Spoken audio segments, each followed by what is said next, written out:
শুরু করছি হৃদ মায়ের প্রেম গাথা। লিখেছেন রিক্তা ইসলাম মায়া। পাঠে FKCS, পর্ব সংখ্যা 32। হৃদের শেষ প্রশ্নে মায়া আবারও চুপ করে যায়। মায়াকে চুপ করে যেতে দেখে হৃদের চোয়াল শক্ত হয়। সবাই কে নারী চিনে, তার বেলায় আসলে শব্দ ফুরিয়ে যায় এ মহিলার।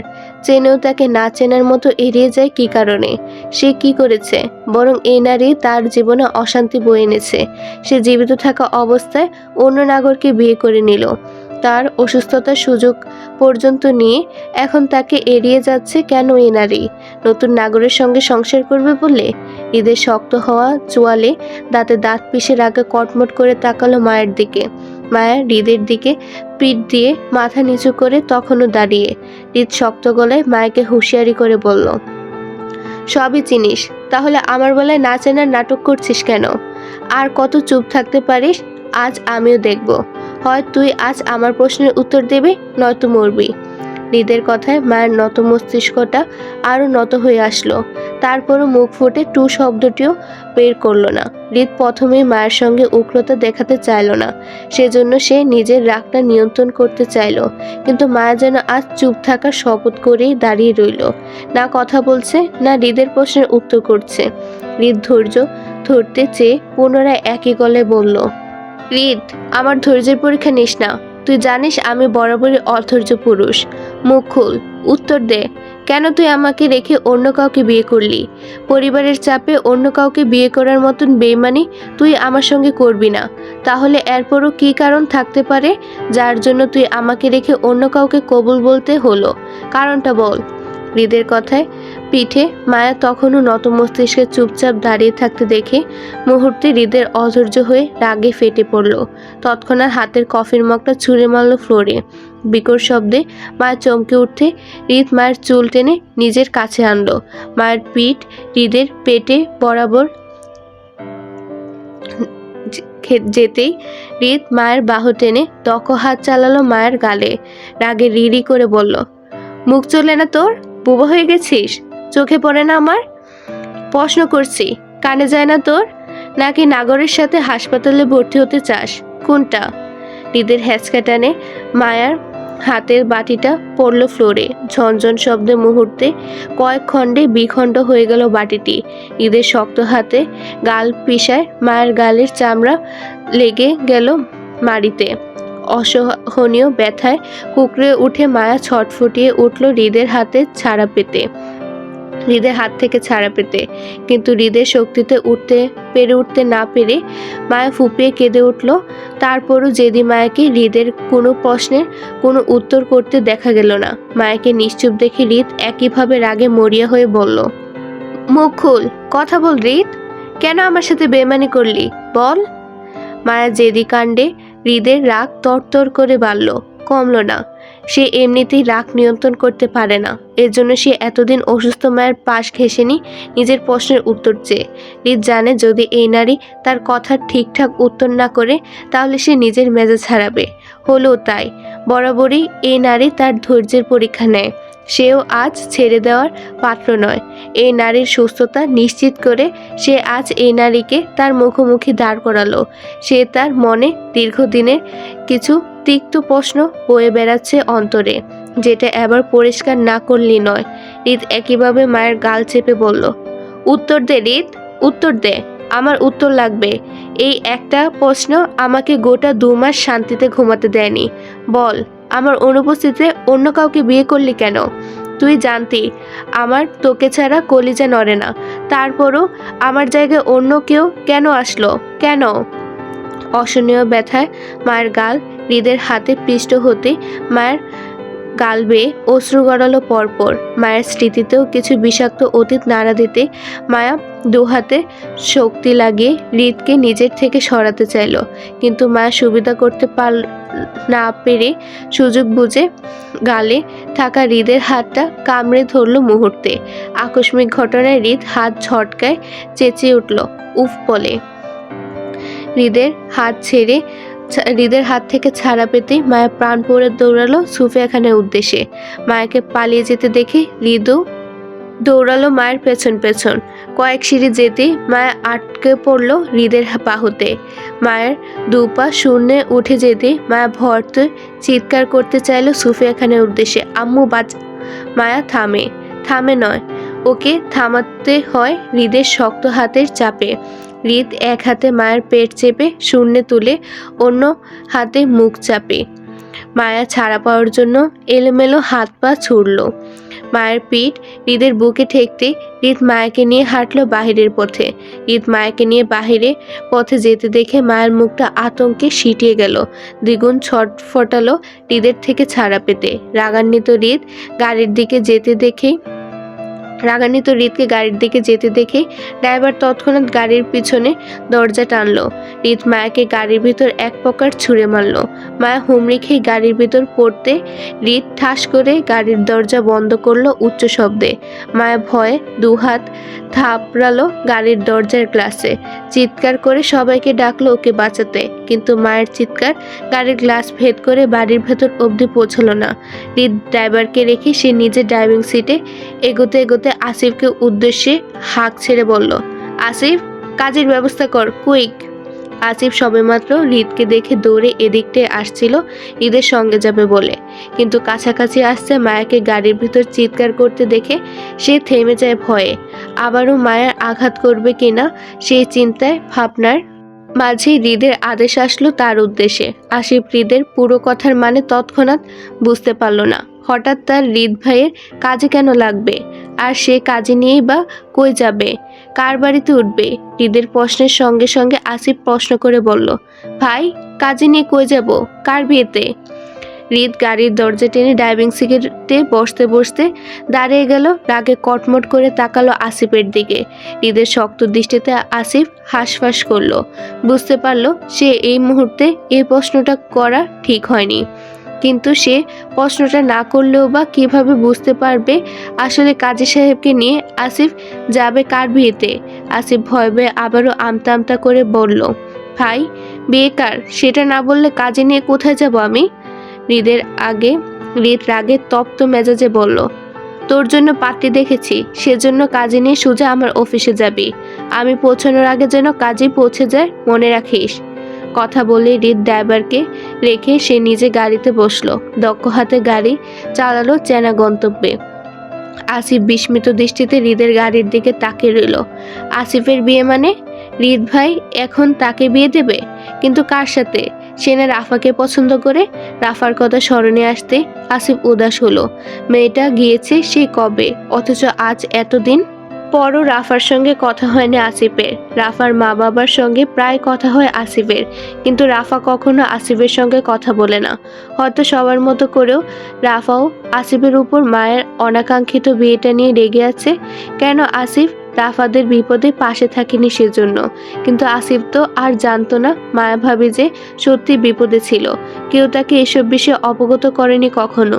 যদি আগের থেকে করতো তাহলে অবশ্যই আসিফ সবকিছু উপেক্ষা করে হলেও মায়া ভাবির পাশে দাঁড়াতো। কিন্তু আফসোস, কেউ আসিফকে দিকটা দেখতে চায় না, আর না কেউ শুনতে চায় কিছু। আসিফ না ওর হৃদ ভাইকে বুঝতে পারছে, আর না রাফাকে। ভালোবাসার মানুষ দুটোই আসিফের উপর রেগে। হৃদ অফিসে পৌঁছানোর আগে সত্যি সত্যি কাজীকে উপস্থিত পেল হৃদের নিজের কেবিনে। হৃদ মায়ের হাত শক্ত করে চেপে কাজের সম্মুখে সোফায় বসালো। মায়ের সেই তখন থেকে কান্নাকাটি করছে হৃদের ভয়ে। চোখ মুখ লাল হয়ে উঠল কান্নার দাপটে। মুরব্বী কাজী হৃদের সঙ্গে মায়াকে কাঁদতে দেখে তিনি সংকোচ বোধ করলেন বিয়ে পড়াতে। তিনি ছেলে মেয়ে দুজনকে দেখে বুঝতে পারলেন মেয়েটা আসলে এদেরই। কাজী সাহেব মায়ের দিকে তাকিয়ে আমতা আমতা করে হৃদকে বলতে চাইলেন, বাবা, মেয়ে তো কাঁদছে। হৃদ শক্ত গলায় উত্তর আসলো তৎক্ষণাৎ, বলল, মেয়ে বিয়ের মেকআপ করতে কাঁদছে, আপনি বিয়ে পড়ান। হৃদের কথায় কাজী সাহেব অবাক চোখে মায়ের দিকে তাকালেন। সামান্য মেকআপ করার জন্য এই মেয়ে এভাবে কাঁদছে? তিনি মায়াময় গলায় আবারও হৃদকে কিছু বলতে চাইলেন মায়ের হয়ে, কিন্তু হৃদের তেতে উঠে বলল, বাল, আপনাকে প্রশ্ন করতে আনছি, বিয়ে পড়ান জলদি। হৃদের থমকে কাজী সাহেব আর কথা বাড়ালেন না। ওইভাবেই বিয়ে পড়াতে শুরু করেন। হৃদ, মায়া আর কাজী এই তিনজন ছাড়া কক্ষে আরও 4 জন সদস্য উপস্থিত হৃদের অফিসের।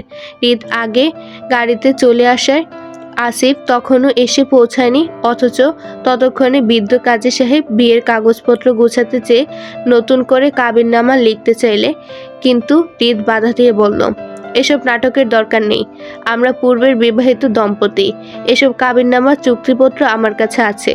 আপনি শুধু আমাদের বিয়েটা শুদ্ধিকরণ করতে ধর্মীয়ভাবে পড়াবেন, এতেই চলবে। হৃদের কথায় কাজী সাহেব বিষয়টা বুঝতে পেরে হাতের কাবিননামার বইটা বন্ধ করে ধর্মীয়ভাবে বিয়ে পড়াতে শুরু করেন। মায়াকে কবুল বলতে বললে মায়া মুখ এঁটে বসে রইল, টু শব্দ পর্যন্ত করল না। কাজী সাহেব একবার নয়, দুবার নয়, বারবার বিয়ে পড়াতে লাগলেন। প্রতিবারই মায়াকে কবুল বলার তাগিদ দিতে দিতে তিনিও একটা সময় ক্লান্ত হয়ে হাল ছেড়ে দিতে লাগলেন। অথচ মায়া কবুল বলার বিন্দু মাত্র রেশ নেই। দীর্ঘ 30 মিনিট একইভাবে চলল। হৃদের ধৈর্যের সীমা অতিক্রম করেও সে শক্ত চোয়ালে বসে হিংস্র দৃষ্টিতে মায়াকে ভস্ম করার ক্ষোভে তখন থেকে তাকিয়ে। সবাই ভয় পাচ্ছে হৃদকে। কখন না জানি হিংস্রতায় গর্জে ওঠে মায়ের উপর। কাজী সাহেব এবার নিজেও ভয়ে আছেন হৃদের দৃষ্টিতে। সেই কখন থেকে হিংস্রতার দৃষ্টিতে একইভাবে তাকিয়ে মেয়েটার দিকে। মূলত কাজী সাহেব মায়াকে বাঁচাতে চেয়ে বারবার মায়াকে কবুল বলার তাগিদ দিতে লাগলেন, অথচ যেদি মায়া প্রাণ দেবে তারপরও হৃদের নামে কবুল বলবে না বলে সে যেন শপথ করলো। হৃদের হিংস্রতার রাগটা গিলতে চাইছে।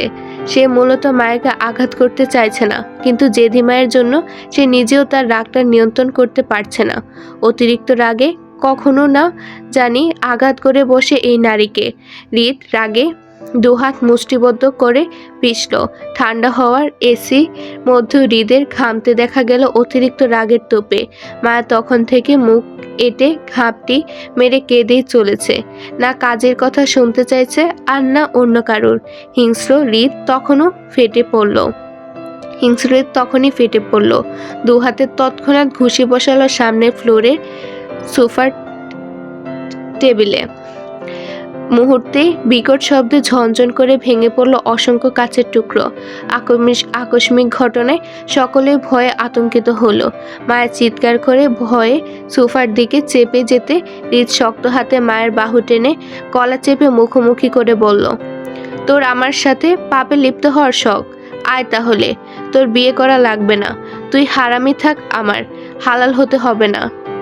হৃদ মায়ের হাত টেনে দাঁড়াতে চাইলে মায়ের পা পড়ল কাচের টুকরোর উপর। মুহূর্তে মায়া পা ধরে চিৎকার করে উঠল। হৃদ মায়াকে রেখে বগল থাবা করে একটা চেয়ার মাথার উপর উঠিয়ে আছাড় মারতে এক লাফে কাজী সাহেব উঠে দাঁড়ালো ভয়ে। মায়াও ভয়ে আটকে তৎক্ষণাৎ কবুল বলে উঠল বারবার। একবার নয়, দুবার নয়, কতবার মায়াকে কবুল বলতে শোনা গেল সেটি আতঙ্কিত কাজী সাহেব হিসাব করেননি। কিন্তু মায়াকে কবুল বলতে দেখে যেন কাজী সাহেবের প্রাণে প্রাণ আসলো। সে তাড়াহুড়ে হৃদকে থামাতে চেয়ে উত্তেজিত ভঙ্গিতে চিৎকার করে বলল, বাবা, মেয়ে কবুল বলেছে। আলহামদুলিল্লাহ, আলহামদুলিল্লাহ। তুমি থামো। হৃদ তৎক্ষণাৎ হাতের দ্বিতীয় চেয়ারটাও ফ্লোরে উল্টে ফেলল। কাজী সাহেব ভয়ে কলিজা হাতে নিয়ে দাঁড়িয়ে। শেষ বয়সে এসে তিনি এমন আতঙ্কিত বিয়ে পড়াতে হবে জানলে তিনি কখনোই এখানে আসতেন না। এখানে এসেও ফেসে গেছেন হৃদ খানের লুক দেখে। সাত সকালে ভয়ে গলা শুকিয়ে কাঠ। তারপরও তিনি হৃদের মুখের দিকে তাকিয়ে আছেন কবুল বলার আশায়। এতক্ষণ মেয়ে কবুল বলেনি, আর এখন ছেলে কবুল বলছে না। এদের যদি বিয়ে করার ইচ্ছে না থাকে তাহলে ওনাকে কেন ধরে আনলো এই অসময়ে? উনি বয়স্ক অসুস্থ মানুষ। এদের জ্বালায় বারবার কলিজা শুকিয়ে যাচ্ছে ভয়ে। এবার যদি হৃদ খান আর একটাও চেয়ার তোলে তাহলে তিনি সোজা চোখ বন্ধ করে আল্লাহর নাম নিয়ে দৌড়ে পালিয়ে যাবেন এখান থেকে। এখানে থাকলে তিনি এমনি আতঙ্কে মরে যাবেন। কাজী সাহেবের ভাবনার মাঝে মায়া সোফা থেকে উঠে হঠাৎ দৌড়াতে চাইল, কিন্তু দরজা অবধি যাওয়ার আগে পুনরায় হৃদের হাতে আটকা পড়ল। হৃদ মায়াকে দু হাতে আটকে তীর মেজাজে একত্রে 3 কবুল বলে কাজীকে উদ্দেশ্য করে বলল, কবুল বলা শেষ, বিয়েও শেষ, আপনারা এখন যান। হৃদের কথায় কাজী সাহেব এক লাফে ফ্লোর থেকে নিচের খাতাপত্র উঠিয়ে দৌড়ালো দরজার দিকে। এতক্ষণ জড়সড় হয়ে দাঁড়িয়ে থাকা আসিফ ও কর্মচারীরাও কাজী সাহেবের পেছন পেছন ছুটল। হৃদ মায়াকে নিয়ে হাত বাড়িয়ে দরজা নক করলো। মায়া হৃদের বক্ষে ছটফট করে শব্দ করে কেঁদে উঠল। এত কিছুর পরও মায়া হৃদের সঙ্গে কথা বলছে না। হৃদ রাগে ক্ষোভে মায়াকে উঠিয়ে সোফার উপর ছুঁড়ে মারতে মারতে সেই গায়ের শার্টটা হাতে নিল। রাগে এই একই মেজাজে বলল, ভদ্রতার ভাষা বুঝিস না, অভদ্রতার ভাষা ঠিকই বুঝবি তুই আমার। মায়ের ভয়ার্ত মুখে উঠতে চাইলে হৃদ মায়ের পা টেনে ধরে নিজের কাছে টানলো। মায়াকে জড়িয়ে ঘনিষ্ঠ হতে চাইলে যে মায়ের গায়ের ওড়নাটা টেনে ফেললো ফ্লোরে। মা ছটফটিয়ে নিজেকে ছাড়াতে চাইলে হৃদ মায়ের দু হাত বাঁধলো নিজের এক হাতে সোফার চেপে। মায়ার থেকে ঘনিষ্ঠতা বাড়াতে চেয়ে মায়ের গলায় মুখ গুজে দিতে মা শব্দ করে কেঁদে উঠল হু হু করে। কিন্তু মায়ের কান্না উপেক্ষা করেই মায়াতে মগ্ন হতে চাইল হৃদ। হৃদের ঘনিষ্ঠতার মাঝে সে নিজেই নমনীয় হয়ে আসলো। সময়ের খেয়াল হৃদের ছিল না, কিন্তু হৃদের কাছে 20 মিনিটের মাথায় দরজায় ধাক্কা পড়ল আসিফের। অস্থির উত্তেজিত আসিফ আতঙ্কিত গলায় বারবার বন্ধ ধরছে ধাক্কে হৃদের উদ্দেশ্যে বলতে শোনা গেল, ভাই, আপনার বাবার উপর কারা যেন আবার হামলা করেছে।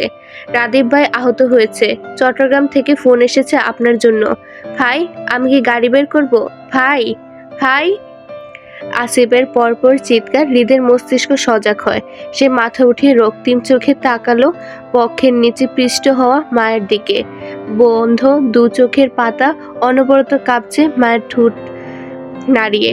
মোহিত হৃদ মায়াকে কম্পন অবস্থায় দেখে পুনরায় মায়াতে মগ্ন হতে চাইলে আসিফ একইভাবে দরজার ধাক্কায় হৃদের কাজে ব্যাঘাত ঘটিয়ে হৃদ শান্ত হওয়ার মেজাজটা পুনরায় খিচে গেল আসিফের উপর। এই মুহূর্তে তার আসিফকে গুলি করলে কম হবে বলে মনে হলো। হৃদ মায়াকে ছেড়ে উঠে বসতে বসতে দু হাতে মাথা চেপে ধরল। হৃদের হঠাৎ করে বেশ মাথা ব্যথা অনুভব হলো, অথচ আসিফ তখনও দরজা ধাক্কাচ্ছে, থামার নেম নেই। হৃদকে সরে যেতে দেখে মায়া ফ্লোর থেকে হৃদের শার্ট উঠিয়ে গায়ে চাদরের মতন জড়াতে জড়াতে মুখ লুকালো সোফার কুশনে। হৃদ শূন্য চোখে এক পলক মায়ের দিকে তাকিয়ে দৃষ্টি ঘোরালো বন্ধ দরজার উপর। হৃদের সবে জাগ্রত হওয়া ফিলিংস এ ব্যাঘাত ঘটাতে হৃদের শান্ত হওয়া মেজাজটা খিচিয়ে গেল রাগে। গর্জে ওঠার মতন ভাঙা টি টেবিলে লাথি মারতে মারতে বলল, বালের একটা বিয়ে করছি আমি। বউ ছুতে গেলেই গজব আসে কোথা থেকে। বালের বাসর করবো আমি, ছে। রাত 10টা। মায়ের অবস্থান চট্টগ্রাম খানবাড়িতে। অন্ধকার ঘরের আলো নিভে বিছানায় শুয়ে মায়া। এই ঘরটা হৃদের। অসময়ে মায়া শুয়ে থাকার কারণটা দুটো। এক লং টাইম জার্নিতে মায়ের শরীর বেশ ক্লান্ত। দ্বিতীয়ত, সে হৃদের সাথে এ বাড়িতে আসতে চায়নি, কিন্তু হৃদ জোর করে নিয়ে আসায় সে জেদ দেখিয়ে একা ঘরে শুয়ে আছে। খালি বাড়িতে সার্ভেন্ট আর দলের লোকজন ছাড়া পরিবারের কেউ উপস্থিত নেই। হৃদ মায়াকে খানবাড়িতে পৌঁছে তৎক্ষণাৎ চলে গিয়েছে হসপিটালের উদ্দেশ্যে। আরাফ খান, হেনা খান ঢাকায় আছেন। তারা নিহাল খানের উপর হামলাটার কথা শুনেছেন। ইতিমধ্যে ওনারা রওনাও হয়েছে। হয়তো ঢাকা থেকে চট্টগ্রামে পৌঁছাতে আরও কিছুটা সময় লাগতে পারে তাদের। খালি বাড়িতে মায়ের খোঁজ করার মতো সার্ভেন্ট ছাড়া অন্য কেউ না থাকলেও হৃদ আর সুফিয়া খান ঠিকই মায়ের খেয়াল রাখছে বারবার কল করে। দুপুরে মায়াকে নিয়ে হৃদ খান বাড়িতে আসার পরপর ব্যস্ততায় সে বেরিয়ে গেল মায়ার জন্য সার্ভেন্ট ঠিক করে যায় যাতে অসুস্থ মায়ের খেয়াল রাখতে পারে কেউ। কিন্তু দুপুর থেকে মায়া না খেয়ে জেদ করে কক্ষে শুয়ে আছে, এই বিষয়টা সুফিয়া খানের কানেও পৌঁছালো। মায়ার অসময়ে শুয়ে থাকার মাঝেই দরজায় নক করলো কেউ। প্রথমে বিষয়টা মায়ের কানে না নিল, পর মুহূর্তে কানে এলো বাড়ির সার্ভেন্ট তানিয়ার গলার স্বর শুনতে পেয়ে সে অনবরত দরজা থাকিয়ে মায়াকে ডাকতে লাগলো, ভাবিমণি, দরজাটা খুলেন, বড় ম্যাডাম কল দিয়েছেন, আপনার সাথে কথা বলতে চান। ভাবিমণি, ও ভাবিমণি, শুনছেন? কাজের মেয়ের গুছানো সুন্দর কথায় মায়া তৎক্ষণাৎ বিছানা থেকে লাফিয়ে উঠল। সুফিয়া খান মায়াকে কল দিয়েছে বুঝতে পেরে তৎক্ষণাৎ দৌড়ে গিয়ে দরজা খুলে দিল। মায়াকে দেখে কাজের মেয়েটি হাতের ফোনটা এগিয়ে দিতে মায়া সেটি স্বাভাবিকভাবে হাতে নিল। দরজা বন্ধ করে ফোনটা কানে তুলতে তুলতে ফোনের ওপাশ থেকে শোনা গেল সুফিয়া খানের গম্ভীর গলার স্বর। কি হয়েছে তোমার? খাচ্ছ না কেন? সুফিয়া খানের কথায় মায়া মিনমিন গলায় বলল, আমার এখানে ভালো লাগছে না আম্মু, আমি আপনার কাছে যাব, আমাকে এখান থেকে নিয়ে যান প্লিজ। মায়ের কথায় যেন সুফিয়া খানের মনেও কোথাও শান্তি পেল। এই প্রথম হয়তো কেউ ওনার কাছে থাকার জন্য আবদার করছে, নয়তো ওনার সন্তান কিংবা স্বামী কেউ ওনার সাথে থাকতে চায় না। ওনার একটা মেয়ে থাকলে নিশ্চয়ই মায়ের মতো করে আবদার করে বায়না করতো ওনার সাথে থাকার। সুফিয়া খান দীর্ঘশ্বাস ফেলে মায়াকে বোঝাতে চেয়ে বলল, অবশ্যই নিয়ে যাব আম্মু, আপাতত তুমি দুদিন ওই বাড়িতে থাকো, তারপর আম্মু রাদিফকে বলবো তোমায় নিয়ে যেতে, কেমন? এই বাড়িতে আমার দম বন্ধ হয়ে আসছে আম্মু, সব কিছু অসহ্য লাগছে, আমি এখানে দুদিন থাকতে পারবো না, প্লিজ আমাকে এখন নিয়ে যেতে বলুন আম্মু, আমার এখানে ভালো লাগছে না। মায়ের ভিতরকার অস্থির ছটফট যেন ফোনের উপাসে বসেও থাকা সুফিয়া খানও ঠাহর করতে পারলেন। তিনি মায়ের অস্থিরতার কারণ বুঝতে পেরে গম্ভীর গলায় বললেন, আমার মনে হয় তোমার এবার হৃদের মুখোমুখি হওয়া উচিত মায়া। সুফিয়া খানের কথায় মায়া তৎক্ষণাৎ জেদি গলায় উত্তর করে বলল, আমি আপনার ছেলের মুখোমুখি হতে চাই না আম্মু, আমার ওনাকে প্রয়োজন নেই, আমি আপনার সাথেই থাকতে চাই সব সময়, আমাকে এখান থেকে নিয়ে যান প্লিজ। অন্যায় যে করে আর অন্যায় যে সহে দুজনেই সমান অপরাধী, সেটা তুমি বিশ্বাস করো তো? সব কিছু চুপ করে সহার চেয়ে মুখ খুলে প্রতিবাদ করাটা উত্তম। তুমি চুপ করে থাকলে তোমার হয়ে কেউ এগিয়ে এসে কথা বলবে না মায়া। ব্যক্তি নিজের লড়াই নিজেকেই করতে হয়, অন্যের আশা করাটা বোকামি। তোমার প্রতিবাদ তোমাকে করতে হবে, তাছাড়া চুপ করে থাকলে কোনো কিছুর সমাধান করা যায় না মায়া। তোমার রাগ ক্ষোভ অভিমান প্রকাশ করার জন্য হলেও তোমার হৃদের সঙ্গে কথা বলা উচিত, প্রয়োজনে চুপ নয় প্রতিবাদ করতে শেখো। সুফিয়া খানের কথার ইঙ্গিত মায়া বুঝতে পারল। হৃদের মুখোমুখি হওয়ার ইচ্ছা মায়ের ফুরিয়ে গেছে। যেখানে বিশ্বাস নেই সেখানে কিসের ভালোবাসা? হৃদের অনুপস্থিতিতে মায়ের কি পরিস্থিতির শিকার হয়েছে সেটা হৃদ একবারও শুনতে চেয়েছিল ওর কাছে, নাকি মায়াকে বিশ্বাস করেছিল কোনো কিছুতে? হৃদু সবার মতো করে মায়ের দিকে আঙ্গুল তুলেছে, ভুল বুঝেছে, অপমান করেছে, আঘাত করেছে। কি না করেছে হৃদ মায়ের সঙ্গে? তাহলে মায়া কেন হৃদকে সাফাই দিতে যাবে? কি হয়েছে না হয়েছে তা নিয়ে মায়াকে পাগল বানানোর পিছনে শুধু মায়ের পরিবার আর হৃদের পরিবারই দায় নয়। হৃদ ছিল না, সে কতটুকু বিশ্বাস করেছিল মায়াকে? শুরু থেকে মায়া এই সম্পর্কটার জন্য পাগল ছিল। তাহলে হৃদ ভাবলো কিভাবে মায়া ওর স্বামীকে রেখে অন্য কাউকে বিয়ে করে নেবে? বিয়ে কি খেলাঘর যে আজ একজনকে করলাম কাল আবার আরেকজনকে বিয়ে করে ফেলবো? মায়া যদি এতই বিয়ে করার ইচ্ছে থাকতো তাহলে মায়া শুরু থেকেই হারিয়ে যাওয়া স্বামীর খোঁজ করতো না কখনো, বরং মায়া অন্য কাউকে বিয়ে করতে চায় না বলেই সে ও নিজের নিখোঁজ স্বামীর সন্ধান এত খোঁজাখুঁজি করে বের করেছিল। মায়ের এত ভালোবাসার স্বামীকে রেখে সে অন্য কাউকে বিয়ে করবে, এটা কিভাবে হৃদের মাথায় এলো? কেন কখনো মায়ের ভালোবাসা হৃদের চোখে পড়ে না? এখন মায়ের সুস্থ হওয়ায় পরই কেন হৃদকে সাফাই দিতে যাবে? আসলে মায়া সেদিন বিয়েটা করেছিল কিনা এই নিয়ে কেন বলতে যাবে সে এত কিছু, যেখানে অলরেডি মায়াকে বেঈমান প্রতারক নারী হিসেবে হৃদের মেনে নেওয়া হয়ে গেছে? সেখানে মায়া পুনরায় কিসের হয়ে সাফাই দেবে? মায়ের আত্মসম্মান নেই? মায়াকে বারবার মিথ্যা অপবাদ দেবে আর মায়া সেটা মেনে নেবে? কেন? কিসের জন্য? স্বামীকে ভালোবাসে বলে?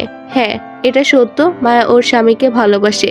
তার মানে এই না যে মায়ের ভালোবাসায় অন্ধ, ওর কোনো আত্মসম্মান নেই। মায়াকে এতগুলো মিথ্যা অপবাদ দেওয়ার আগে হৃদ ভেবেছিল এর বিপরীতে মায়ের কি হতে পারে? কিছুই তো ভাবেনি। তাহলে আজ কেন মায়ের হৃদের হয়ে ভাবতে যাবে?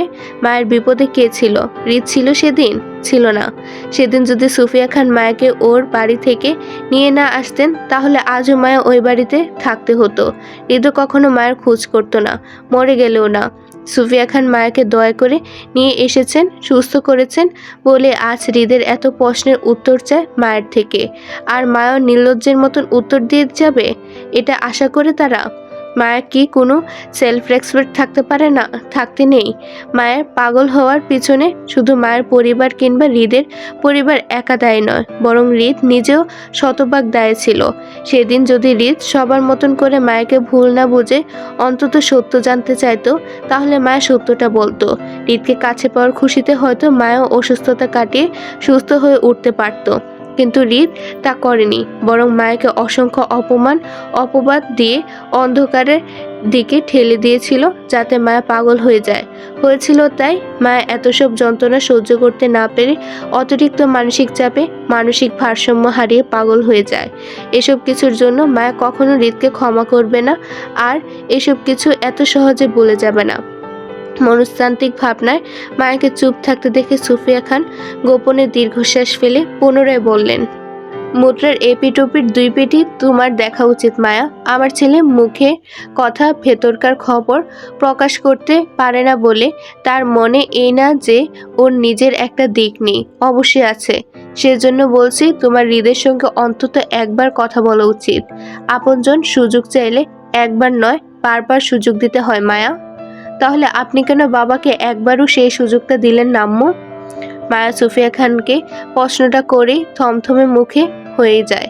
সে আসলে এই প্রশ্নটা করতে চায়নি, কিন্তু কিভাবে যেন কৌতূহল বসে মুখ ফসকে বেরিয়ে গেল। তবে তখনই শোনা গেল সুফিয়া খানের শক্ত গলার উত্তর। তিনি বললেন, সে আমার কাছে কখনো সুযোগ চায়নি, স্বাধীনতা চেয়েছিল। যা চেয়েছে তাই দিয়েছি। কথা বলতে বলতে সুফিয়া খান ঠাস করে কলটা কেটে ডিল মেরে ফেললেন সোফার উপর। চোখের মোটা ফ্রেমের চশমাটা খুলে টেবিলের উপর রাখতে রাখতে সোফায় গা এলিয়ে বসলেন। আজ অনেকটা বছর পর আবারও এই শূন্যতা ওনাকে ঘিরে ধরল। নিহালকে নিয়ে ওনার এই মুহূর্তে অনুভূতি শূন্য। দীর্ঘ একটা পথ একা পাড়ি দিয়ে এসেছেন তিনি, বাকিটা পথও একা কাটাতে পারবেন। তবে আজ হঠাৎ করে কেন যেন শূন্যতা অনুভব হচ্ছে ওনার। স্বামী, সন্তান, সংসার সবকিছু থেকেও যেন ছন্নছাড়া একাকী জীবন পার করতে হচ্ছে ওনাকে।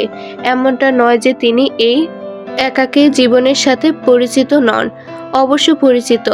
আর সেটা এই দুদিনের নয়, বরং গোটা 15 বছরের এই একাকিত্বের জীবনের অভিজ্ঞতা ওনার। কিন্তু হুট করে মায়াকে পেয়ে ওনার একাকিত্ব জীবনটা ভুলে বসেছিলেন প্রায়।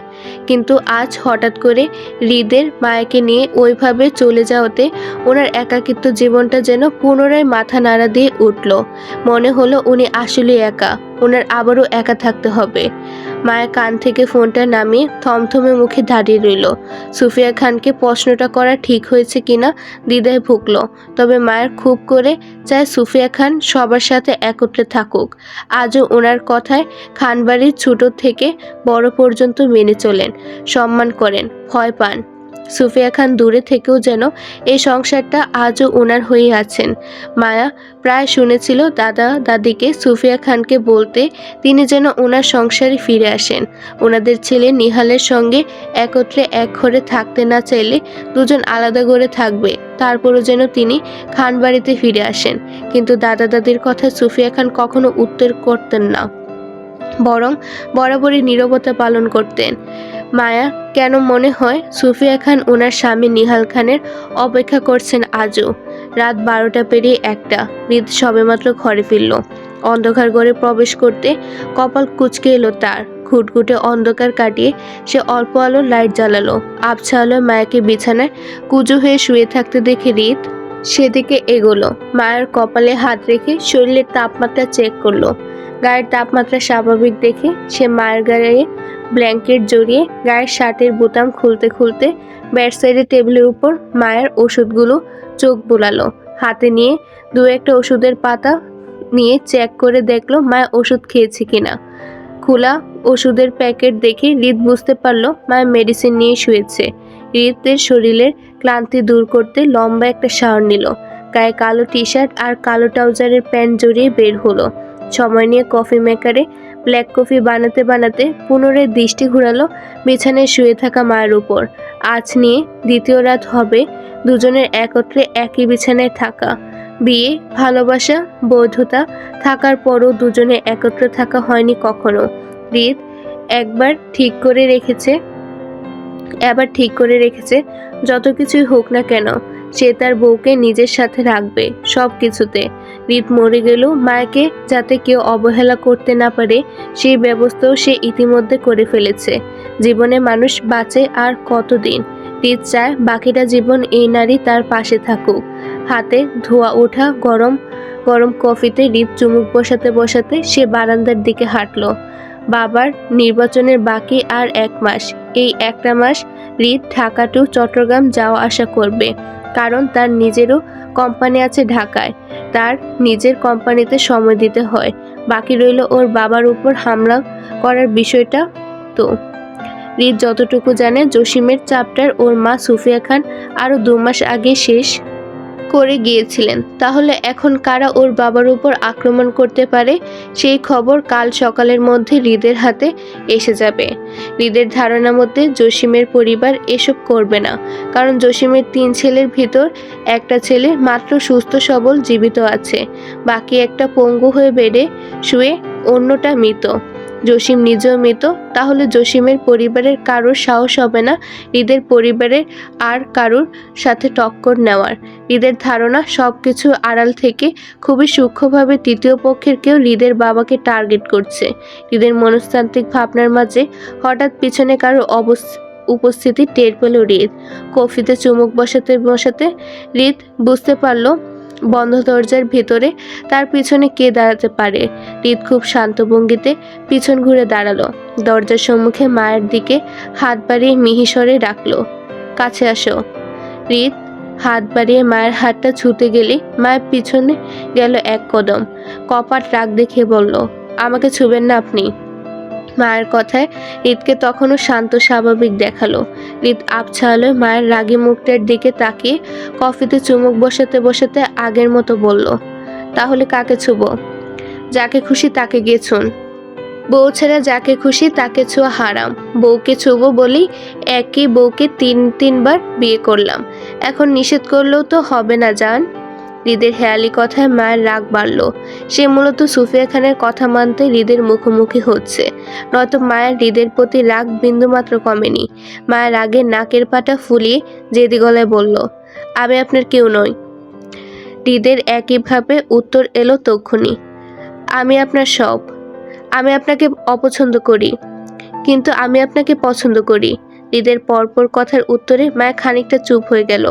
মায়া যাই বলছে হৃদ তার বিপরীতে উত্তর করছে বলে মায়া মুখে মুখে তর্ক করতে মন চাইল না, কিন্তু সে হৃদের উপর সন্তুষ্টও নয়। বিগত দিনে যা কিছু হয়েছে সেসব মায়া কখনো ভুলবার নয়।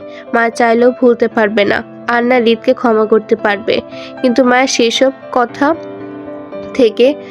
থেকে শুরু করবে সেটা বুঝলো না। হৃদ তো প্রশ্ন করছে না, তাহলে মায়ের কোথা থেকে শুরু করা উচিত? তাছাড়া যখন হৃদ মায়ের থেকে সবকিছু শুনতে চাইতো তখন মায়া কিছুই বলেনি, আর এখন হৃদ হয়তো মায়ের থেকে সবকিছু শুনতে ইচ্ছুক নাও হতে পারে। তাই মায়ের স্বেচ্ছায় কিছু বলাটা কেমন যেন দৃষ্টিকটু লাগছে। মায়া দ্বিধায় দ্বিমনা করে চলে যেতে চাইলে শান্ত থাকা হৃদ যেন মায়ের অস্বস্তির কারণটা বুঝতে পারল। মায়াকে থামিয়ে বলল, যেটা বলতে এসেছো সেটা শেষ করে যাও, আমি শুনছি। হৃদের কথায় ক্ষেপে উঠল মায়া। সে কি বলতে এসেছে এই লোককে? পিছনে ঘুরে শান্ত গলায় বলল মায়া, আমি আপনার মতন লোককে কোনো কিছুর সাফাই দিতে আসিনি, আর না কখনো দেব। আমি শুধু আম্মুর কথা রক্ষার্থে আপনার সামনে এসে দাঁড়িয়েছি, নয়তো আপনি যে অবিশ্বাসে এই সম্পর্কটা শেষ করেছিলেন আমি সেই দৃঢ়তায় এই সম্পর্কে ফুল স্টপ লাগাতাম। সম্পর্কের বিশ্বাসে চলে। আপনি কখনো আমাকে বিশ্বাস করতে পারেননি। সব সময় আমার দিকে, আমার ভালোবাসার দিকে আঙ্গুল তুলেছেন। আমি বেঈমান, প্রতারক, আমি দুনিয়ার জঘন্যতম নারী যে স্বামী জীবিত থাকার অবস্থায় অন্য পুরুষকে বিয়ে করে ফেলেছে। এই কথা শুনতে যতটা কঠিন লাগে তার থেকে কঠিন হচ্ছেন আপনি। আপনি আমার দিকে একটা আঙ্গুল তুললে বাকি 4টা আঙ্গুল কিন্তু আপনার দিকে উঠে আসে। আপনাকে আমি ভালোবেসেছিলাম, আপনার খুঁজেও আমি বেরিয়েছিলাম, আপনার জন্য পাগল আমিই ছিলাম। আপনাকে না দেখে স্বামী হিসেবে আমি মানতাম, বলতে গেলে এই সম্পর্কে আমি শুরু থেকে শতভাগ দিয়েছি। যে মেয়ে তার স্বামীকে জানে না, কখনো দেখেনি, অপরিচিত একটা মানুষকে শুধু অন্ধের মতো ভালোবেসে গেছে, সে মেয়ে স্বামীর খোঁজ পাওয়ার পর, স্বামীকে ভালোবাসার পর কিভাবে অন্য পুরুষকে বিয়ে করবে, এটা কেন আপনার মনে এলো না? এদিকে আমার পরিবার বিয়ের জন্য চাপে ফেলে, অন্যদিকে আপনি বিয়ে করার জন্য আমাকে আঘাত করছেন। দুদিক থেকে আমিই পাপী, আমিই দোষী, আর আপনারা হচ্ছেন মহাবিচারক। কিছু না করেও বারবার আমাকেই কাঠগড়ায় দাঁড়াতে হয়, আর আমি আপনার বিরহে মরতে গিয়েছিলাম। কথাটা বলতে বলতে মায়া নত মস্তিষ্কে দু হাতে মুখ চেপে ফুঁপিয়ে কেঁদে উঠল বিষাক্ত অতীত মনে করে। মায়ের কান্না হৃদ স্থির দাঁড়িয়ে, তার হেলদোল নেই আর না, জায়গা ছেড়ে এগিয়ে এলো মায়াকে সান্ত্বনা দিতে। বরং হৃদ সেভাবে হাতের কফির মগটা চেপে দাঁড়িয়ে রইল। মায়া খানিকটা সময় নিয়ে নিজেকে স্বাভাবিক করতে চাইল। সে ঠিক করেছিল হৃদের সামনে কখনো কাঁদবে না এসব বিষয়ে, কিন্তু তারপরও কেন জানি মায়া নিজেকে আটকাতে পারছে না কান্না করা থেকে। নিস্তব্ধতা ছাপিয়ে মায়া নিজের কান্না আটকাতে চেয়ে ভাঙা গলায় বলল, আপনার অ্যাক্সিডেন্টের পর আপনার পরিবার কেউ আমার খোঁজ করেনি। এমনকি অ্যাক্সিডেন্ট স্পটে আপনার জ্ঞান হারানোর পরপর আমাকেও আপনার থেকে আলাদা করে দিয়েছিল। শেষবারের জন্য দেখতে পর্যন্ত দেয়নি কেউ আমাকে। আমার কান্না, আমার চিৎকার, আমার আর্তনাদ শোনার মতন সেদিন কেউ ছিল না আমার পাশে। আপনি অ্যাক্সিডেন্ট হয়ে জ্ঞান হারিয়েছিলেন, অথচ আমি বেঁচে থেকে হাজারবার মরেছিলাম ক্ষণে ক্ষণে। আমার আর্তনাদ কেউ শুনতে আসেনি, বরং মানুষ উপহাস করেছে আমাকে নিয়ে। আমি পাগল, আপনাকে হারিয়ে অসুস্থ ছিলাম, কিন্তু মানুষের উপহাসের পাগল উপাধি পেতে পেতে মানসিক চাপে পড়ে গেলাম। আপনার অনুপস্থিতিতে সেদিন প্রথমবারের মতন মনে হয়েছিল আমি যাদের আপন মনে করেছিলাম তারা আসলে কেউ আমার আপন ছিল না। আমি বলতে আমার স্বামী ছাড়া সকল সম্পর্ক ঠুনকো ছিল। সবাই আপনার উপস্থিতিতে আমার আপন ছিল। আপনাকে হারিয়ে পাগল প্রায়, তারপরও কারোর সাহায্য আমি পাইনি অবহেলা ছাড়া। আপনার অনুপস্থিতিতে গোটা একটা পাহাড় সমান চাপে পড়ে আমার পরিবার। আমাদের বিয়ের খবরটা জেনে আমার পরিবার তোলপাড় শুরু করে, ঘরে অশান্তি হয়। আরিফ ভাই সবাইকে আমার বিয়ের ব্যাপারটা বোঝাতে চাইলে তারা আমার আর আরিফ ভাইয়ের কাছে আমাদের বিয়ের প্রমাণপত্র চায়, যা আমার আর আরিফ ভাই কারোর কাছে ছিল না বলে আরিফ ভাই আসিফ ভাইয়ের সঙ্গে যোগাযোগ করে। কিন্তু আসিফ ভাইও জানায় আপনার পার্সোনাল কাগজপত্র ওনার কাছে নেই।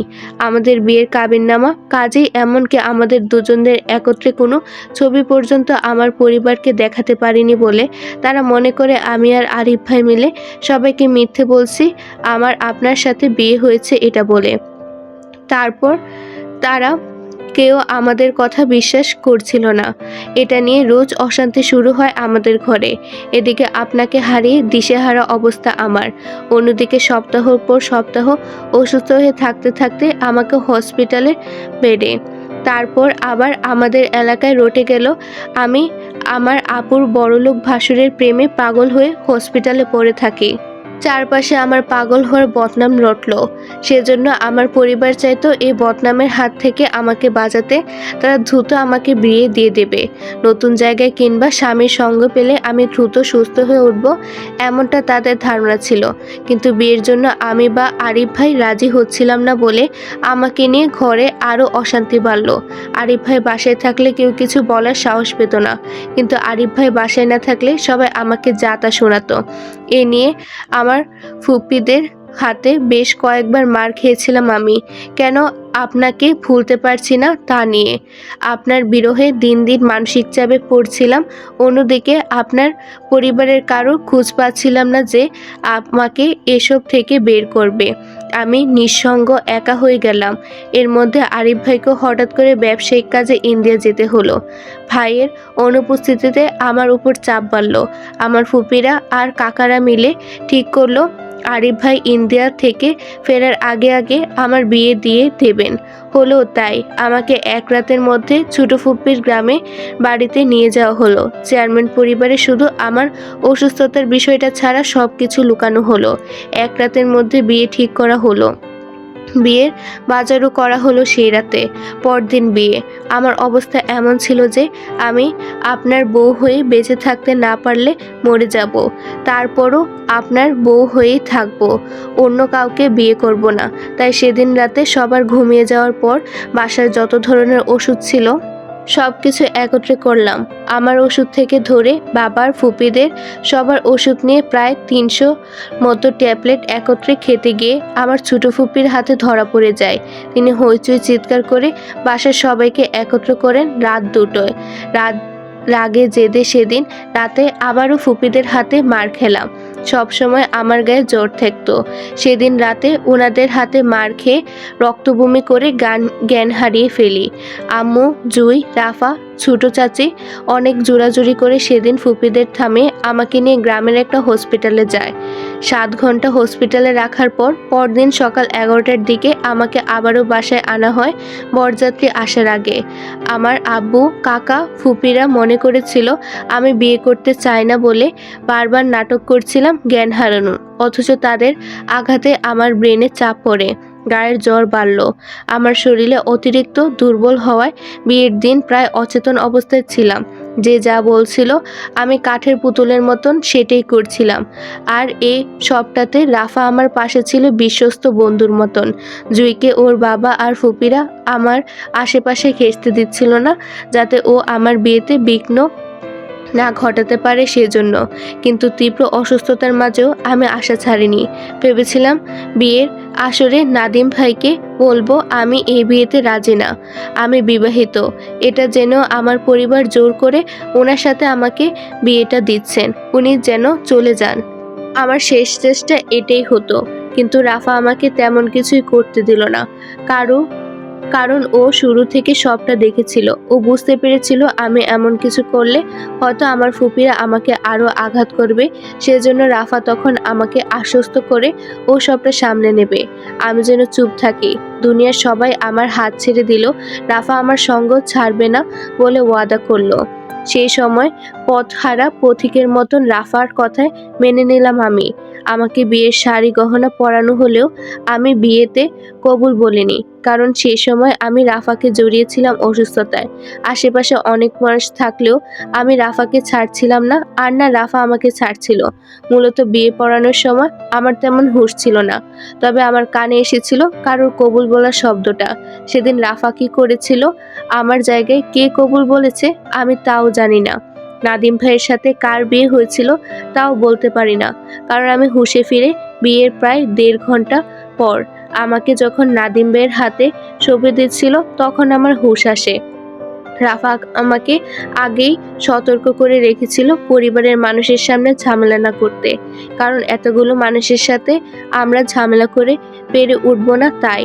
তাছাড়া যেহেতু সবাই জানে নাদিম ভাইয়ের সঙ্গে আমার বিয়েটা হয়েছে, সেজন্য আমিও চুপ ছিলাম, কারণ আমি আর রাফা জানতাম আসলে বিয়েটা হয়নি। এবার কার সাথে বিয়ে হয়েছে সেটা রাফা জানে। আমি শুধু রাফার ভরসায় ছিলাম, রাফা আমাকে এসব থেকে বাঁচাবে এই বলে। আমাদের ধারণা ছিল আমরা আমার পরিবার থেকে দূরে গেলে সুযোগ করে নাদিম ভাইয়ের সঙ্গে এই বিষয়ে কথা বলবো। উনি ভালো মানুষ, নিশ্চয়ই আমাদের কথা শুনবেন। কিন্তু পথিমধ্যে কোথা থেকে আপনি লোক নিয়ে আমাদের উপর রাস্তায় হামলা করলেন, গাড়ি ভাঙচুর করলেন, বরযাত্রী পেটালেন, নাদিম ভাইকেও মারলেন, আমাকেও আঘাত করলেন, জুয়ের বাবাকে আঘাত করলেন। সবচেয়ে বেশি যেটা আমাকে হিট করেছে সেটা হলো আপনি আমাকে মিথ্যা অপবাদ দিলেন, সম্পর্ক ছিন্ন করলেন। একটাবার আমার দিকটা শুনতে চাইলেন না, আমাকে বিশ্বাস করলেন না। ঝড়ের বেগে এলেন, সব কিছু তছনছ করে আবার চলে গেলেন আমাকে একা রেখে। আপনার অনুপস্থিতিতে আমি তাও নড়ছিলাম, কিন্তু আপনার অবিশ্বাসে, অপবাদে মনে হলো আমি মিথ্যা একটা সম্পর্কের পিছনে ছুটছি। আমার এত লড়াই, এত যুদ্ধ করা সব কিছুই এই এক মুহূর্তের জন্য মিথ্যা হয়ে গেল যখন আপনি আমার সাথে সম্পর্ক ছিন্ন করলেন। তখন আমি আর নিজের মানসিক ভারসাম্য ধরে রাখতে পারিনি। আমার মনে হয়েছিল আমি শেষ, আমার সব কিছু ধ্বংস হয়ে গেছে, আমি ব্যর্থ, আমার সব সম্পর্ক ব্যর্থ আমার মতন। মানুষ বলে আমি পাগল, আসলে আমি পাগল, আমি কারোর যোগ্য নই। তারপর থেকে সবটা আপনার চোখের সামনে। সবার অবহেলা মেনে নিয়েছিলাম, আপনার ফেরার আশায় ছিলাম, কিন্তু আপনি ফিরেও যখন সবার মতন করে একই আচরণ করলেন, সেটা আর সহ্য হয়নি আমার। আমাকে মানসিক রোগী থেকে পুরো পাগল আপনি বানিয়েছেন। সেদিন যদি আপনার মা আমাকে নিয়ে না যেত, তাহলে হয়তো আজও আপনি আমাকে অবিশ্বাস করে মুখ ফিরিয়ে রাখতেন। আপনার অবহেলায় আজ আমার মনেও আপনার জন্য তীব্র অনীহা জন্ম নিয়েছে। আমার আপনাকে ছাড়াও চলবে। পাগল থেকে যখন সুস্থ হতে পেরেছি, তাহলে বাকিটা জীবনও আমার আপনাকে ছাড়া চলবে। আপনার ঠুনকো লুক দেখানো ভালোবাসার আমার আর প্রয়োজন নেই। আপনার মতন স্বার্থপর মানুষ আমার জীবনে না হলেও চলবে। মায়ের দীর্ঘ কথায় হৃদ টু শব্দটি পর্যন্ত করল না। মায়ের আবছা আলোয় অশ্রুসিক্ত চোখ তুলে তাকালো হৃদের দিকে। আলোর বিপরীতে হওয়া মায়া বুঝল না হৃদের মনোভাব। মায়া লাস্ট কথাগুলো বেশ শক্ত আর ধারালো শোনালো। হৃদের শক্ত হয়ে থাকা চোয়াল ঠাহর করতে না পেরে মায়া পুনরায় একইভাবে বলল, মানুষ বিশ্বাসে ভালোবাসায় ঘর বানায়। আমাদের সম্পর্কে বিশ্বাস শব্দটা অনেক আগে শেষ হয়ে গেছে। খালি ঘরটা কোনো মূল্য নেই আমার কাছে। আপনার মাও তো অবিশ্বাসের ঘর না বেঁধে একটা জীবন পার করছে। আমি পারবো ওনার মতন করে একা থাকতে। আপনি আমাকে ছেড়ে দিই। মায়ের বাকি কথা শেষ করার আগে হৃদের দীর্ঘ সময় নীরবতা ভাঙল। মুহূর্তের মাঝে চূর্ণ বিচূর্ণ হয়ে গেল হৃদের হাতের কফির মগটা ফ্লোরে পড়ে। মায়া ভয়ে দু কদম পিছিয়ে যেতে হৃদ হুঙ্কার ছাড়ার মতন গর্জে উঠে বলল, সামনে থেকে যা হৃদ। হৃদের কথায় মায়াও তেজ দেখিয়ে বলল, যাবই তো। আপনার মতন লোকের সামনে থাকার কোনো ইচ্ছে নেই আমার। আমি কালই আম্মুর কাছে ঢাকা চলে যাব। মায়ের তেজ দেখিয়ে হনহন করে রুমে চলে যেতে তীব্র ভাঙচুরের শব্দ হলো বারান্দায়। হৃদের তোলপাড়। মায়াও ভয় পেল। এগিয়ে গিয়ে হৃদের কাছে না গিয়ে জেদ দেখিয়ে শুয়ে পড়ল বিছানায়। দীর্ঘ মনোমালিন্য। মায়া আবারও ফুপিয়ে কেঁদে উঠল। একটা সময় হৃদের ভাঙচুরের শব্দ থেমে গেল। পরিবেশ শীতল হলো। অন্ধকার ঘরে মায়ের নাকটানা শব্দ ছাড়া অন্য কোনো শব্দ হলো না। মায়া বুঝতে পারল হৃদ মায়ের শেষ কথাগুলো শুনে হয়তো খেপে গেছে। হৃদ আগেই মায়াকে সাবধান করেছিল, ছাড়াছাড়ি শব্দটা যেন মায়া কখনো হৃদের সামনে উচ্চারণ না করে। অথচ মায়া রাগের বসে হৃদকে বারবার ছাড়াছাড়ির হুমকি পর্যন্ত দিয়ে এলো। বেশ করেছে, মায়া ছাড়াছাড়ির কথা বলেছে। এই লোক এটারই প্রাপ্য। মায়া এ লোকের সঙ্গে কখনো সংসার বাঁধবে না। কালকেও মায়াকে নিয়ে না গেলে মায়া একাই চলে যাবে ঢাকা। তারপরও এই লোকের সঙ্গে এক ঘরে থাকবে না। মায়ের দীর্ঘ ফুঁপানিতে ঘুম ধরছে না। ভিতরকার কষ্ট যেন তীব্র থেকে তীব্রতর হচ্ছে অভিমানে।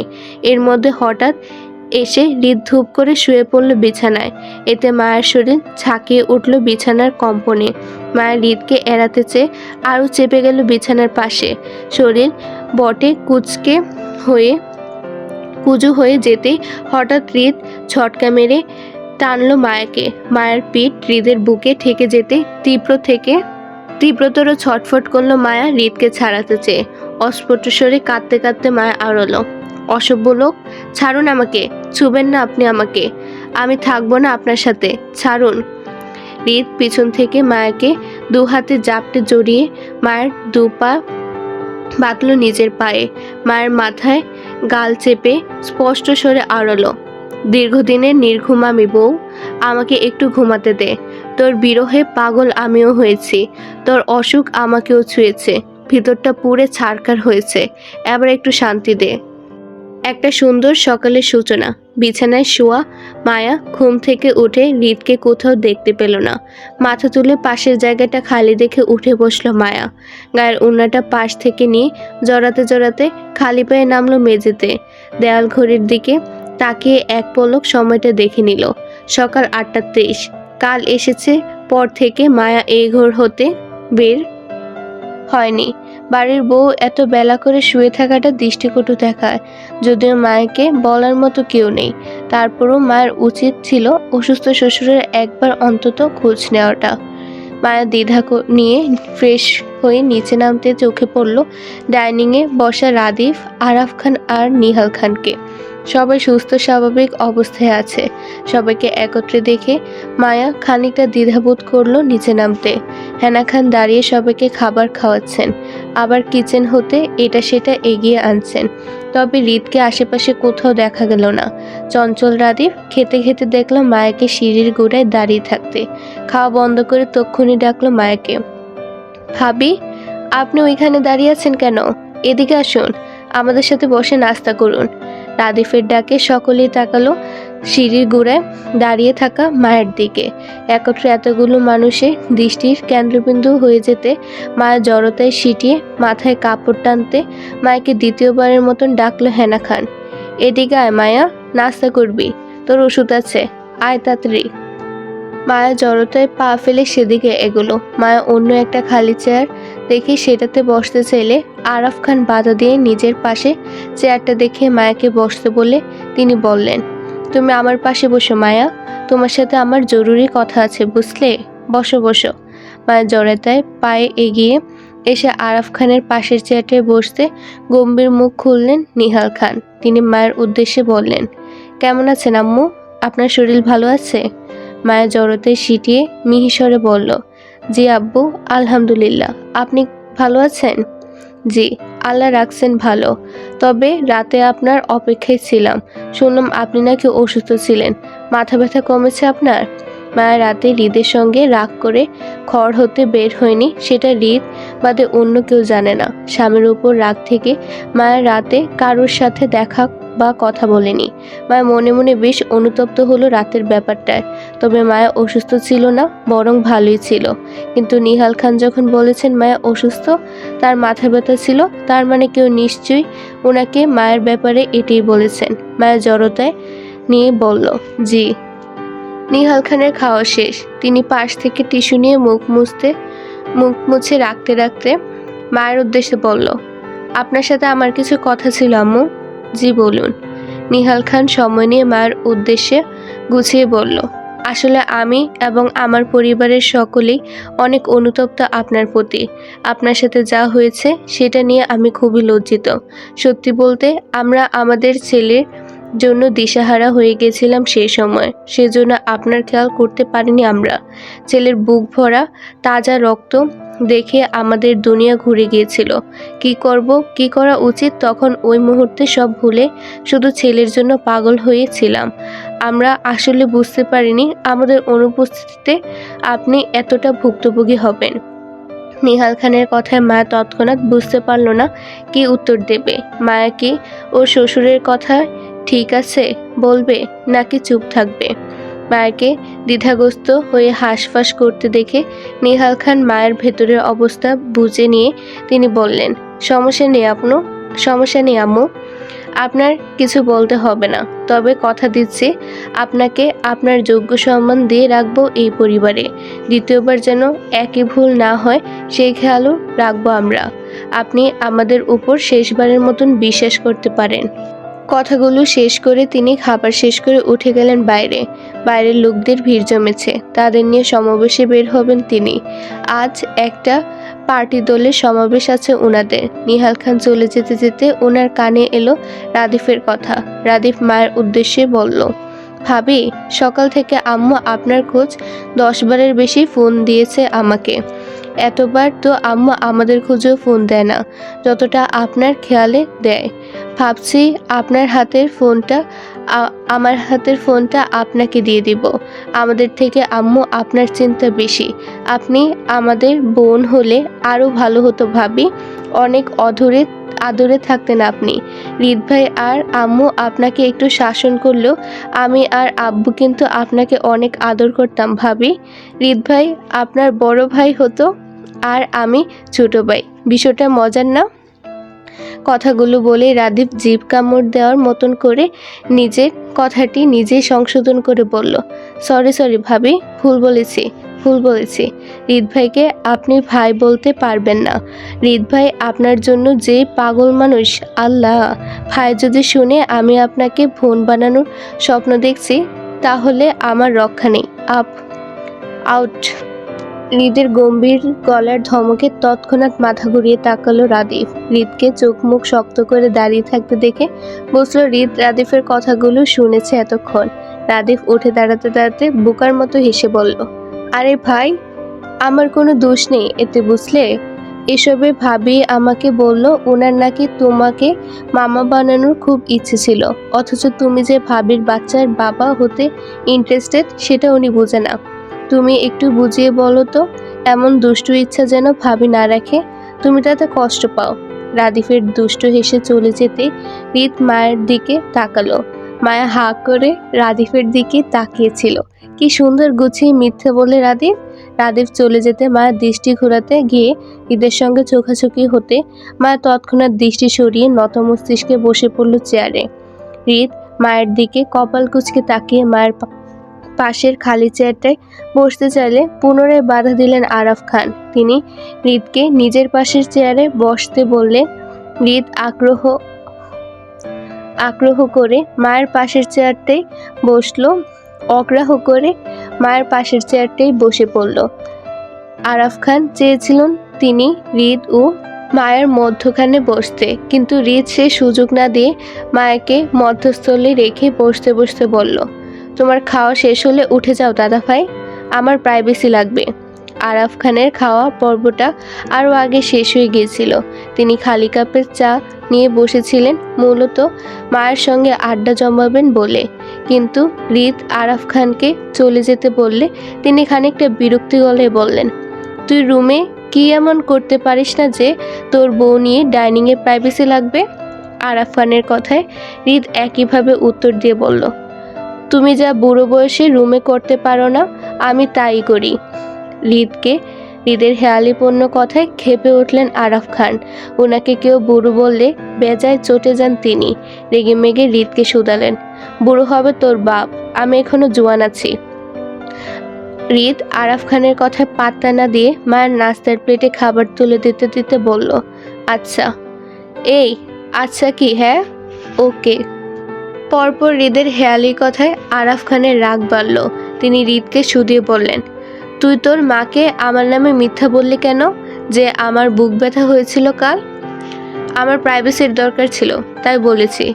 হৃদের কথায় আরাফ খান অবাক সুরে বললেন, তোর প্রাইভেসির জন্য আমাকে হার্টের রোগী বানিয়ে দিবি? তুই এত প্রাইভেসিতে কি করিস বলতো? হৃদ সোজা সাপটা উত্তরে বলল, বউকে সময় দিই। হৃদের কথায় আরাফ খানও খুঁচা মারার মতো করে বলল, বউকে এত সময় দিয়ে করিস কি? বাপ তো আর হতে শুনলাম না, আবার চাস প্রাইভেসি? তোর বয়সে আমি 3 সন্তানের বাপ হয়ে গিয়েছিলাম এতদিনে, আর তুই এখনো একটারও হতে পারলি না। হৃদ মায়ের প্লেটে রুটি তুলে দিতে দিতে বলল, আমার বউ ছোট, তোমার মতো বুড়ো বউ বিয়ে করলে এতদিনে 3টা কেন 7টা সন্তানের বাপ হয়ে যেতাম। তুমি নিশ্চয়ই পুষ্টিহীন রোগী ছিলে বলে কষ্ট করে 3টার বাপ হতে পেরেছিলে। আমার মতো তাকড়া যুবক হলে নিশ্চয়ই এতদিনে খানবাড়িতে লাইন পড়তো তোমার সন্তানদের। হৃদের কথায় আরাফ খানের মুখটা থমথমে হয়ে গেল। তিনি পুষ্টিহীন রোগী ছিলেন? উনি 1 ছেলে ও 3 কন্যার সন্তানের বাবা হয়েছেন। সেই সময় তিনি এক হৃষ্টপুষ্ট তাকড়া যুবক ছিলেন। ওনাদের স্বামী স্ত্রীর বয়সের ব্যবধানও খুব একটা ছিল না। তাই বলে হৃদ ওনার সুন্দরী বউকে বুড়ো আর ওনাকে পুষ্টিহীন রোগী বলবে? আরাফ খান হৃদের কথায় রেগে চলে যেতে যেতে বললেন, তুই আর তো বাপ পুষ্টিহীন রোগী, আমি তো তাও টেনে টুনে 4 সন্তানের বাপ হয়েছি। তোর বাপের তো তার মুরাদও নেই। দুটোতেই সে ক্লান্ত হয়ে ইতি টেনেছে, বউকে বাপের বাড়িতে পাঠিয়েছে। আর তুই এসেছিস আমার পুরুষত্বের দিকে আঙুল তুলতে। তোর বাপ ছেলে মিলেও তো আমার 4 সন্তানের রেকর্ড ভাঙতে পারবি না। যদি পারিস তাহলে আমার নামও আরাফ খান না, অন্য কিছু রাখবো, যা। পরপর কথাগুলো বলে আরাফ খান লাঠি হাতে বেরিয়ে যান। এখানে থাকলে যে হৃদের সঙ্গে কথায় পারবে না তা তিনি বেশ জানেন। সেজন্য হৃদকে নিজের কথাগুলো শুনিয়ে বের হয়ে যেতে মায়া ও হৃদের পাশ থেকে উঠে যেতে চাইল। হৃদ আর আরাফ খানের মাঝে এতক্ষণ মায়া নীরব দর্শক ছিল। লজ্জায় মুখ থমথমে হয়ে আছে মায়ার। ও হৃদকে এড়িয়ে চলে যেতে চাইলে হৃদ পেছন থেকে মায়ের চুলের বেনি টেনে ধরতে মায়া মৃদু স্বরে আহ বলে চেঁচিয়ে উঠল ব্যথায়। হৃদ মায়ের বেনি হাতে পেঁচিয়ে মায়াকে পুনরায় জায়গায় বসাতে বসাতে বলল, হৃদ আমার একই কথা বারবার বলতে ভালো লাগে না। রাতের বিষয়টা ছেড়ে দিলেও যে এখন তোমাকে ছেড়ে দেব, বিষয়টা এমন নয়। আমার তোমার উপর রাগ ছিল, কিন্তু বিশ্বাস হারাইনি কখনো। যদি বিশ্বাস হারাতাম তাহলে তোমাকে কখনোই আমার বাড়িতে জায়গা দিতাম না। তুমি জানো আমি আমার কথা ছাড়া কারোর কথা বিশ্বাস করে কাজ করি না। আমার আম্মু তোমাকে আমার বাড়িতে নিয়ে আসার পিছনে আমার সম্মতি ছিল। যদি আমার সম্মতি না থাকতো তাহলে আমার মা কেন? দুনিয়ার কারোর ক্ষমতা নেই হৃদ খানের বাড়িতে তোমাকে রাখার। সব কিছু একতরফা দেখতে নেই। আমি রাগটা সবার সামনে প্রকাশ করতে পারি, কিন্তু ভালোবাসাটা পারি না। আমা। হৃদের বাকি কথা শেষ হওয়ার আগে মায়ার মাঝে ফোরন কেটে বলল, তার মানে আপনি বলতে চাচ্ছেন আপনি আমাকে ভালোবাসেন, তাই তো? মায়ের হৃদের কথাগুলোর মাঝে শুধু একটা কথাই বুঝলো। হৃদ রাগ প্রকাশ করতে পারলেও হৃদের ভালোবাসাটা আড়ালে রাখে। তার মানে হৃদ মায়াকে ভালোবাসে। হৃদ মায়াকে ভালোবেসে সেটা মায়া জানে, কিন্তু হৃদ কখনো মায়াকে প্রকাশে স্বীকারোক্তি দেয়নি এটা নিয়ে। তাই আজ মায়া কথায় কথায় হৃদের থেকে ভালোবাসার স্বীকারোক্তি করাতে চাইলো, কিন্তু হৃদ মায়ের কথায় বিরক্তি চোখে তাকালো মায়ের দিকে। মায়ের চুল ছেড়ে দিতে দিতে বলল, না, বাসি না। তাহলে আমিও আপনার সাথে থাকবো না, যান। মায়ের জেদ করে আবারও উঠে যেতে চাইলে হৃদ পুনরায় মায়াকে টেনে চেয়ারে বসাতে বসাতে রাগে দাঁতে দাঁত চেপে বলল, তুই থাকবি, তোর 14 গোষ্ঠীও থাকবে, বেয়াদব। ঠিক আছে, যান, নিজে নিয়ে আসুন আমার 14 গোষ্ঠীকে, তারাই আপনার সাথে সংসার করবে না, আমি পারবো না। হৃদ ধমকে বলল, হৃদ। হৃদের ধমকে মায়া হাত গুটিয়ে চুপ করে বসলো। হৃদ নিজের রাগ চেপে মায়ের প্লেটে খাবার তুলে দিতে দিতে মায়া পিঠ বেঁকে বসলো খাবে না বলে। হৃদ মায়ের কাঁধে হাত রাখতে মায়া হৃদের হাত সরিয়ে দিল। হৃদ পুনরায় রেগে গেল।